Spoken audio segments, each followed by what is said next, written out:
ஆட்சியில் இடம்பெற வேண்டும் என காங்கிரசுக்கு ஆசை இருப்பதாக கூறியுள்ள அக்கட்சியின் மூத்த தலைவர் திருநாவுக்கரசு, ஆனால் திமுகவிடம் அதனை நிபந்தனையாக வைக்க மாட்டோம் என கூறியுள்ளார்.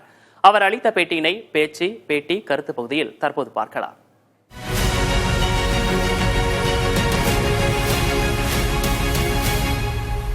அதிகமான இடங்கள்ல போட்டி போடணும், ஒருவேளை அமைச்சரவையில் காங்கிரசுக்கும் இடம் கிடைச்சால் மகிழ்ச்சி, இந்த மாதிரிலாம் நினைக்கிறது தப்பு கிடையாது. இப்படி ஆசைப்படுறது பாவமும் கிடையாது. ஒரே அளவில் அப்படியே 25 வாங்கிக்கிட்டு 18 தான் ஜெயிக்கணும், அப்படியே தான் இருக்கணும்னு காங்கிரஸ் நினைக்காது.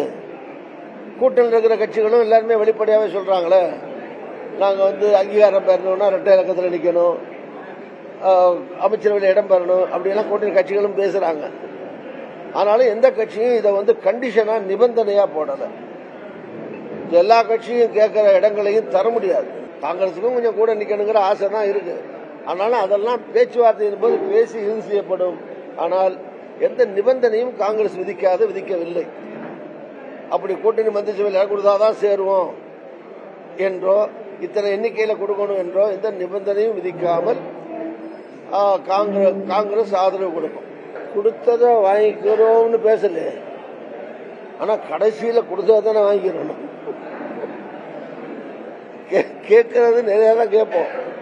கடைசியில கூட்டணி பேச்சுவார்த்தை மூலமா இறுதி செய்யப்படுகிற போது என்ன இறுதியில முடிவாகுதோ அதைத்தான் ஒத்துக்கணும். எல்லா கட்சியும் அதான ஒத்துக்கணும். அதுதான் இயல்பா நடக்கக்கூடியது. எந்த நிபந்தனையும் இல்லாமல் தளபதி ஸ்டாலின் அவர்கள் வருங்காலத்தில் ராகுல் காந்தி தான் பிரதமர் வருவார்னு எந்த கண்டிஷனும் இல்லாம காங்கிரஸ் ஆதரித்தார். எங்களுடைய தலைவர் ராகுல் காந்தி பிரதமர் ஆகணும்னு ஆதரவு கொடுத்தார்.